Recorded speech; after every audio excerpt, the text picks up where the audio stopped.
Hey everyone. So I got bored of these ones already. Imagine that.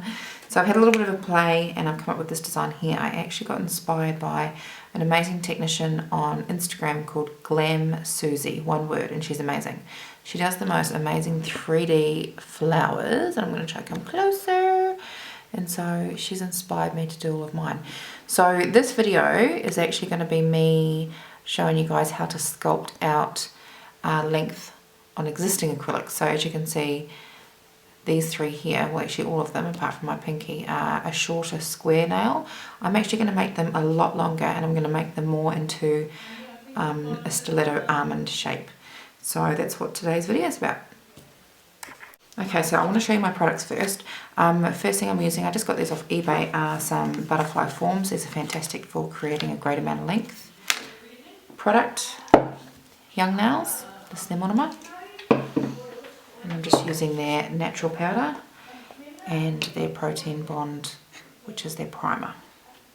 Okay, so first thing I'm going to do is actually drill down this product and remove the existing gel polish and patterns that I've got on here.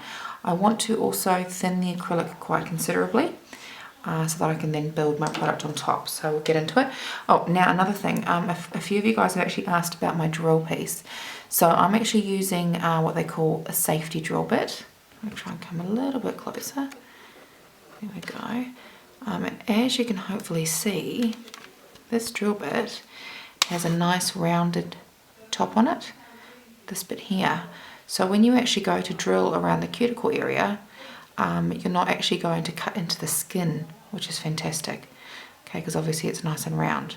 So Young Nails specialises in one of these ones.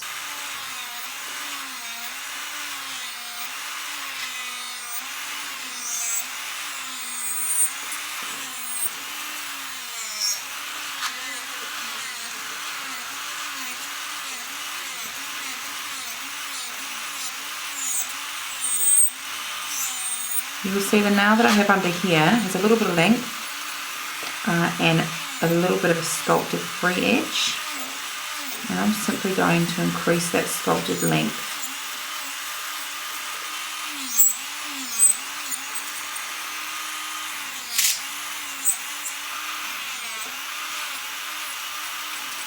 Okay, so those are my forms on that hand. I'm going to go ahead and start applying my product. Now I'm actually going to be using Young Nails natural powder. Reason being is, I don't know if you can see this finger very closely in detail. Zoom in, there we go. Okay, I've got a really pretty pink base underneath those flowers, and the pink that I'm using is a gel polish, and I actually top it off with a glitter. So the gel polish itself is pretty transparent. So because of that, I want to use a kind of natural coloured powder underneath. I don't want it to be clear because I want a bit more depth and a bit more coverage, but I don't want a full opaque powder because I still want to see my natural nail underneath, if that kind of makes sense. So that's why I'm using the natural. And then I've got my little dap and dish here with Young Nails monomer, and then my brush. The brush I'm using at the moment is a C&D, I think it's, what do they call it? Oh, I can't actually remember. I've had it for a wee while now. So these ones, I'm actually wanting to have more of a, I mean it's not a full-on stiletto, I'd call it maybe an almond, a long almond shape. Okay, so to start off with, get myself in frame. There we go. Alright, I'm going to increase my length. And I don't know if you can see this line here, this M line. Well, I'm going to aim to get all of my nails evenly to that length. Wow, this is so awkward trying to do it for a camera.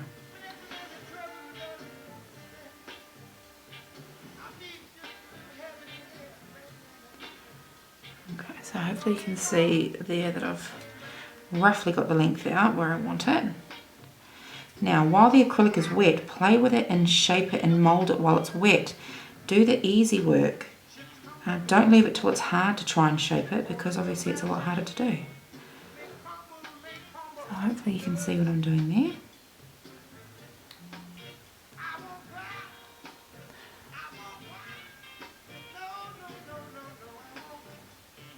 I'm going to use a larger bead through the central stress area. Place, press, release, wipe your brush, allow it to self-level a wee bit, and then just gently pat your product. Alright, we're not brushing, we're just patting our product into place. Work on that line so that when you put your next bead of acrylic on, you don't see an obvious line there.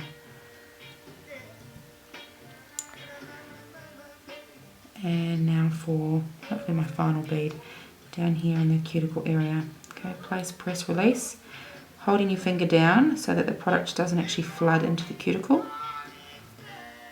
And then I'm just gently stroking it down. I'm not digging in and brushing it, I'm just gently manipulating it into position.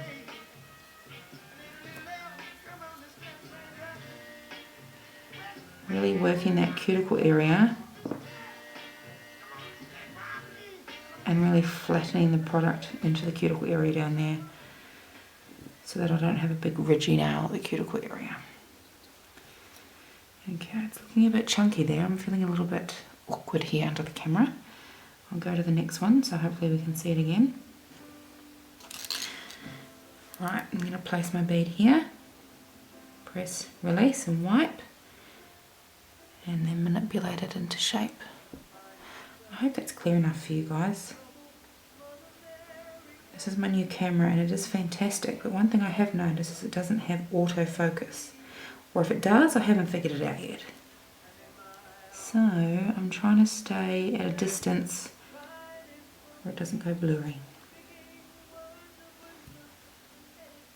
Alright, remember to play with our shape before the acrylic hardens so that there's less filing at the end. Okay guys, so there are my nails, fully sculpted and filed. So what I've done when the acrylic is dried, I've actually peeled away that sculpting form, thrown them in the rubbish, and the first thing I have done, of course, is used my electric file, and I've removed the thickness and given myself a general shape. And then after I've done that, I go in and I used my two favourite files. Number one is my NSI Endurance one, and that's it. I buy them in bulk. This is the Young Nails 180. This is their, I guess I just call it their sponge buffer, their 180 buffer.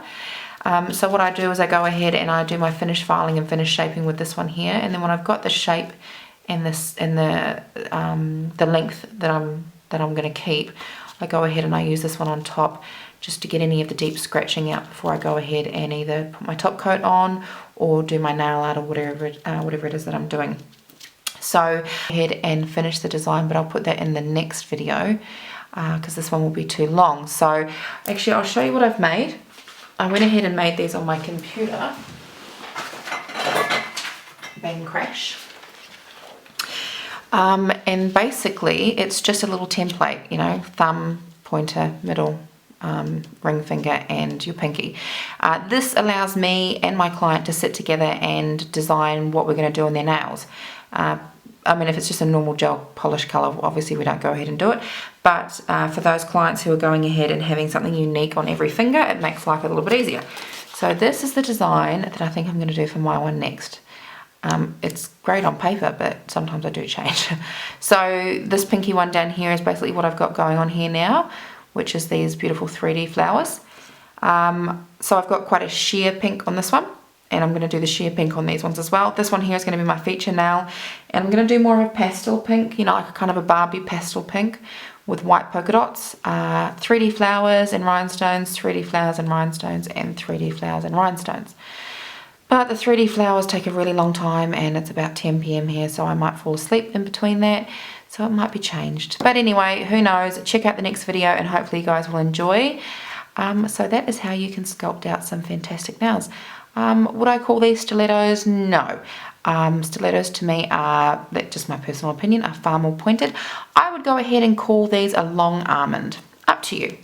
Hope you guys enjoyed. Tune in for the next one. Bye-bye.